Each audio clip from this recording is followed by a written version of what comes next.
Halo semuanya, balik lagi bareng saya Eric Flix di alur cerita film action terbaru 2025.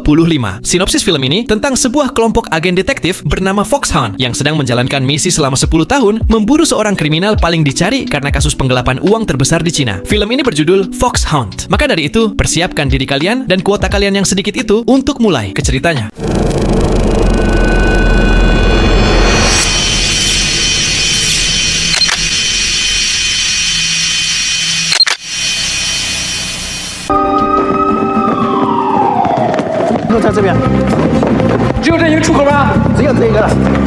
Cerita dimulai di sebuah lokasi yang sedang dipenuhi pasukan polisi. Mereka lagi melakukan pengepungan besar-besaran karena diyakini di tempat itu bersembunyi salah satu buronan paling dicari, pelaku kriminal penggelapan uang yang bikin rakyat Tiongkok menderita parah, namanya Dai Yichen. Namun, seperti biasa, operasi itu gagal lagi. Begitu polisi masuk ke lokasi, mereka cuma menemukan sebuah laptop yang ternyata sedang dipantau langsung oleh Dai Yichen. Dia sudah kabur duluan, dan rupanya saat itu dia sedang dalam perjalanan dengan pesawat menuju luar negeri.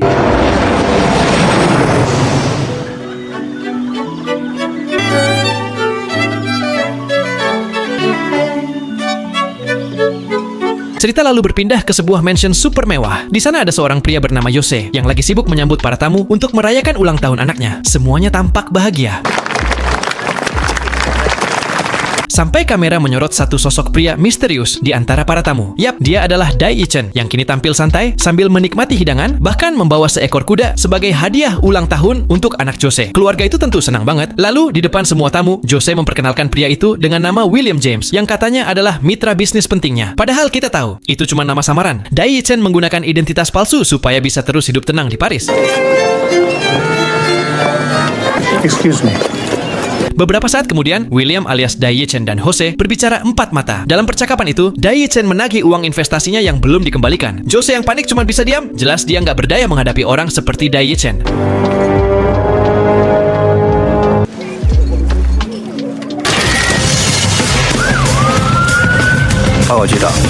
Sementara itu, di Cina, seorang petugas bernama Yejun dan timnya berhasil menangkap salah satu anak buah Dai Yichen dan langsung menjebloskannya ke penjara. 外逃7年的上海特大金融诈骗案主犯戴以琛露出尾巴了。哦，好消息啊！通过戴以琛就在巴黎，这是具体的落脚点。马上请国际合作局与法国警方联络。任务难度不小。谁带队啊？这几年来，都是他负责这个案子，没有人比。一定把戴以琛抓回来，给受害的老百姓一个交代，极大的震慑。 Di sisi lain, para pejabat tinggi sedang berdiskusi serius. Mereka mendapat kabar bahwa Yejun akhirnya berhasil menemukan jejak rubah licik bernama Dai Yichen. Dan kini mereka tahu kalau dia bersembunyi di Paris. Maka, keputusan pun dibuat. Mereka harus segera menjalin kerja sama dengan pihak keamanan Prancis. Karena Yejun sudah menangani kasus ini selama 10 tahun, dia pun dipercaya memimpin tim kecil beranggotakan 3 orang untuk berangkat ke Prancis. Misi mereka jelas, tangkap Dai Yichen, hidup atau mati. 我们现在完全有能力可以告诉那些逃往海外的犯罪分子。昨天晚上通过外交途径。 他们会以排查金融风险为中法引渡条约4天后生效。还是那老三句，把事办成。以我以前干刑警的经验，错事的事儿，那怎么把事办成啊？让他自个儿悟去。 Setibanya di Paris, mereka langsung disambut oleh Menteri Luar Negeri, lalu dibawa dengan mobil menuju lokasi rapat. Pihak kementerian sudah menyiapkan pertemuan penting dengan Biro Keamanan Prancis, membahas kasus besar ini.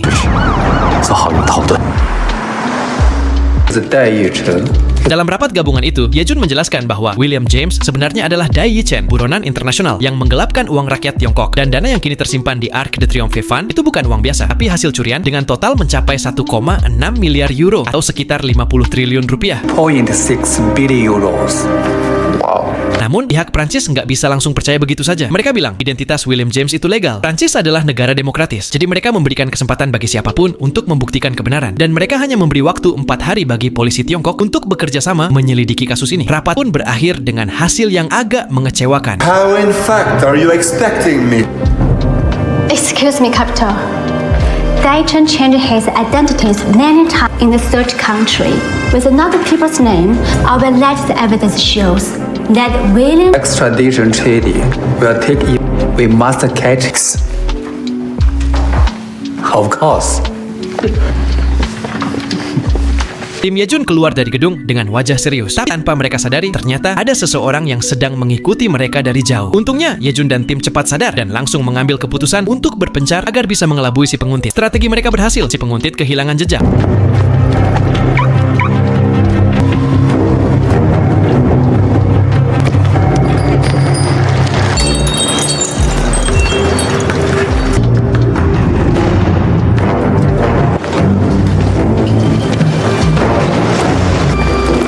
Bonjour. Namun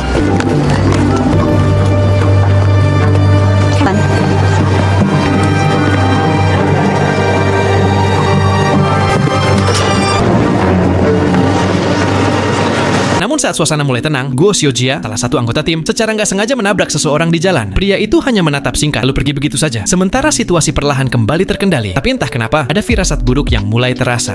到了，这里就是酒店。谢谢啊，保持联系，应该的。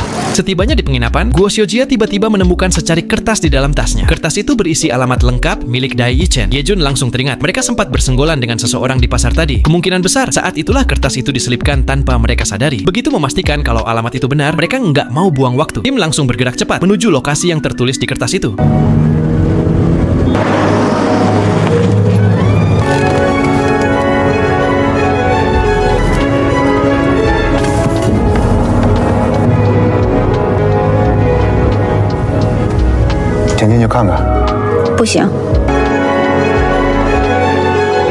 Sesampainya di sana, Yejun menerima panggilan telepon langsung dari Dai Yichen. Dengan nada tenang tapi misterius, Yichen menyuruh mereka masuk. Akhirnya, Yejun dan rekannya memutuskan untuk masuk ke rumah itu. Sementara Guo Xiujia tetap menunggu di dalam mobil, memantau situasi dari luar.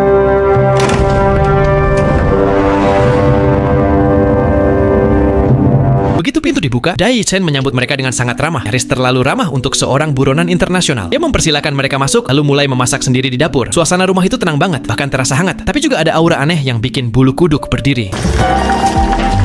娴熟，看来戴总经常做饭呢。 Yejun membuka percakapan lebih dulu. Katanya, sudah 8 tahun sejak terakhir kali mereka bertemu. Dan gak gampang buat melacak keberadaan Dai Yichen. Mendengar itu, Yichen cuma tersenyum kecil. Senyum yang sulit ditebak, antara bangga atau mengejek. Sambil menyantap hidangan, Dai Yichen tiba-tiba bicara dengan nada lembut tapi tajam. Dia menawarkan jalan damai untuk mengakhiri semua masalah yang sudah berlangsung bertahun-tahun. Dengan cara menyuap mereka, Yejun dan rekannya mencoba tetap tenang. Mereka seolah menyetujui tawaran itu, dan tak lama kemudian mereka pun bersulang. Namun tanpa mereka sadari, itulah saat jebakan mulai berjalan.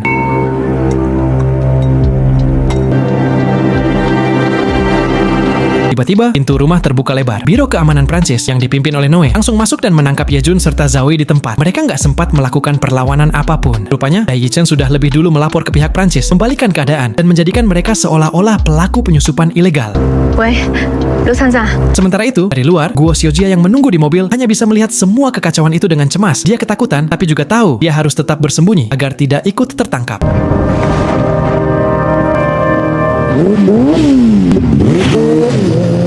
Di sisi lain, di tempat lain, malam itu ternyata punya cerita berbeda. Di rumah Dai Yichen, ada sosok wanita bernama Elsa, pengacara pribadi Yichen. Namun hubungan mereka bukan sekadar profesional. Malam itu terasa hangat, bahkan menggairahkan bagi keduanya. Elsa tampak begitu nyaman di sisi Yichen, seolah tahu semua rahasianya, dan seolah ikut tenggelam dalam permainan berbahaya yang sedang ia jalankan.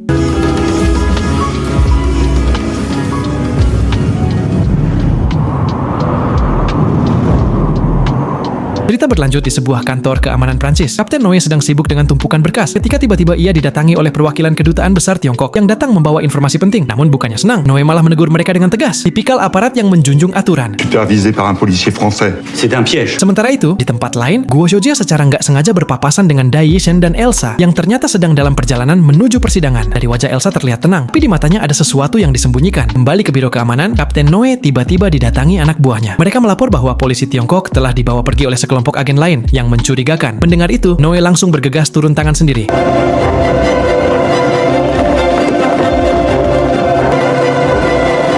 Di sisi lain, Yejun dan Zoe ternyata sedang berada dalam mobil para oknum polisi tersebut dikawal ketat seolah mereka adalah tahanan. Tapi siapa sangka, ini semua ternyata bagian dari rencana besar Dai Yichen. Dia sengaja membuat mereka disekap supaya para polisi Tiongkok nggak bisa menghadiri persidangan yang sedang berlangsung. Langkah licik tapi sangat cerdas. Sementara itu, Noe dan timnya melakukan pengejaran terhadap para oknum polisi yang membawa Yejun dan Zoe. Namun, para oknum itu menyadari kalau mereka sedang diikuti dan langsung berniat mengeksekusi kedua tawanan itu di tempat. Beruntung, Yejun dan Zoe nggak tinggal diam. Mereka melawan balik dengan nekat. Pertarungan singkat pun pecah di dalam mobil yang melaju kencang.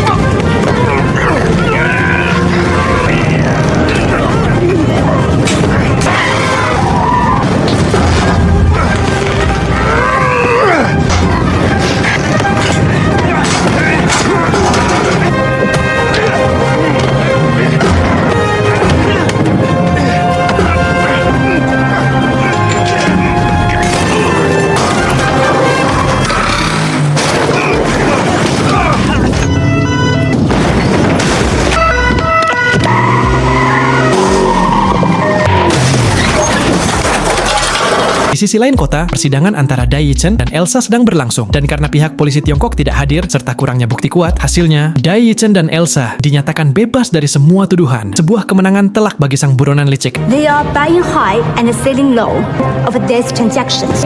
There is not enough evidence the funding of this came in. Of buy highs.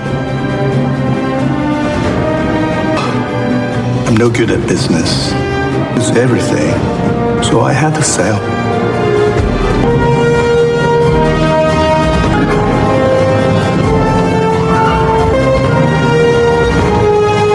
And whether or not these deals get into, if all of this turns out to be true, 100% legal.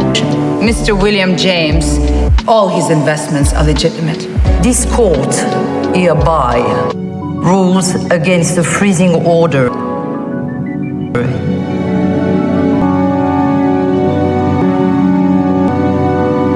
Tak lama kemudian, Noe dan timnya berhasil menumbangkan para oknum polisi itu. Meski berhasil, Noe terlihat frustrasi. Ia sadar, lembaga yang ia pimpin ternyata sudah disusupi orang dalam, dan itu membuatnya merasa sangat bersalah.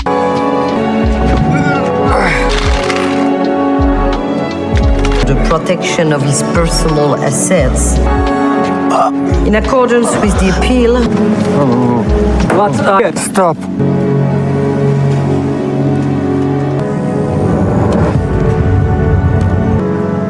Il y a 2 morts dans le fourgon.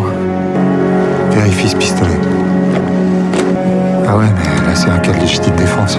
Keesokan harinya, Yejun dan timnya mengundang Noe untuk makan malam sebagai tanda terima kasih karena sudah menyelamatkan mereka. Awalnya, Noe masih menjaga jarak dan belum sepenuhnya percaya pada tim Tiongkok itu. Tapi seiring waktu, suasana mencair. Percakapan mereka mulai hangat dan perlahan, Noe pun luluh. Akhirnya ia mulai menerima mereka sebagai rekan satu tim.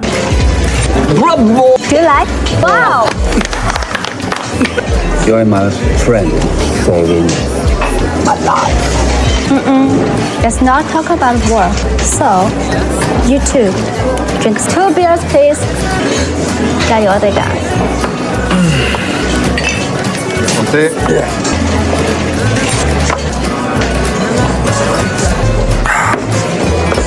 Yeah, you should drink 3 glasses. So much. Champs-Élysées.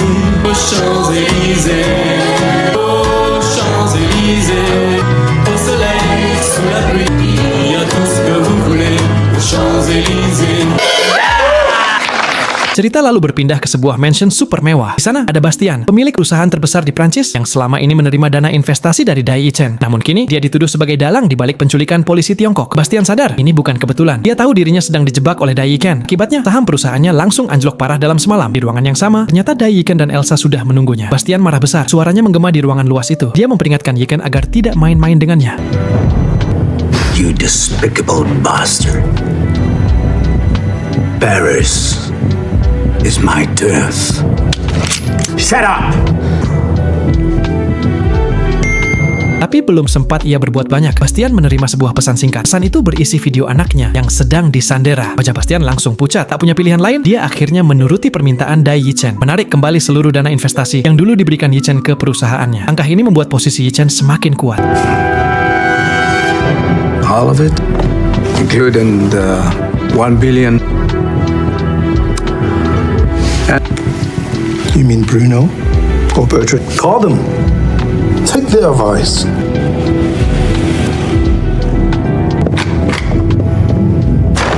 Keesokan harinya, kelompok Yejun menerima informasi baru dari Noe. Seseorang dengan koneksi penting akan muncul. Dan ternyata orang itu adalah Elsa, tangan kanan sekaligus pengacara pribadi Dai Yichen. Tanpa buang waktu, Yejun langsung bergerak. Begitu Elsa masuk ke mobilnya, Yejun sudah menunggunya di kursi belakang. Dia langsung menunjukkan beberapa foto bukti yang membuat wajah Elsa langsung berubah panik. Meski ketakutan, akhirnya Elsa mulai luluh. Dia sadar, satu-satunya cara untuk tetap hidup adalah dengan bekerja sama. What do you want? Now, 2号密件，肯定是网靠的。William doesn't trust anyone. I can't get that information. The gunner and the bill fail. You know too much. Yes.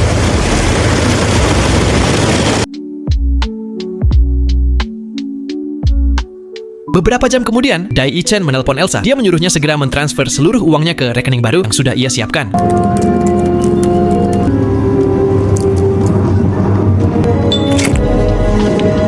Namun, di tengah kepanikan itu, Elsa tiba-tiba mengingat kejadian masa lalu. Semua manipulasi, semua kebohongan. Dan kali ini, dia memutuskan untuk melawan. Secara diam-diam, Elsa menyingkronkan laptopnya dengan sistem milik tim Yejun, mengirimkan semua data penting yang bisa menjatuhkan Yichen.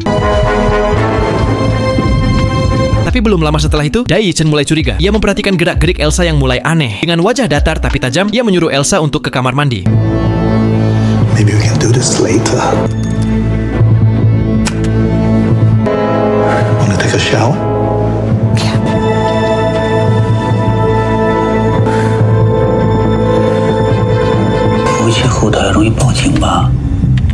Begitu Elsa pergi, Yichen langsung memeriksa laptopnya, dan disitulah ia menemukan pengkhianatan itu. Ekspresinya berubah dingin. Dia tahu Elsa sudah berbalik arah.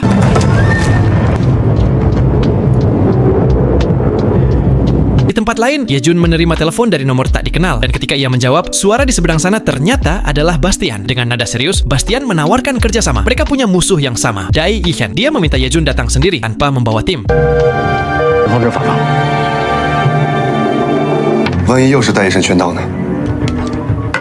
我们没得选，圈套也是机会。 Sementara itu, Dai Yichen menyuruh Elsa bergegas karena mereka akan segera meninggalkan Paris malam itu juga.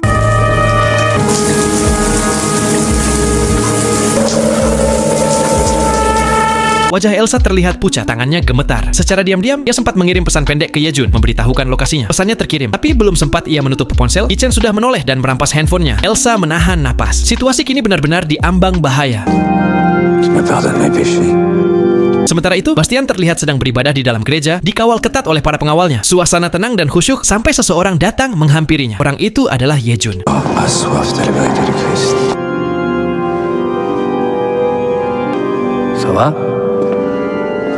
Tanpa banyak bicara, Bastian langsung menyerahkan sebuah flash disk berisi semua data aktivitas gelap milik Dai Yichen. I hope this can save my family.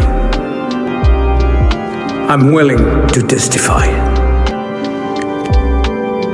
Namun saat mereka berjabat tangan, tiba-tiba dor. Bastian ambruk seketika, ditembak oleh pengawalnya sendiri. Ternyata para pengawal itu bukan orangnya Bastian, tapi anak buah Dai Yichen yang menyamar.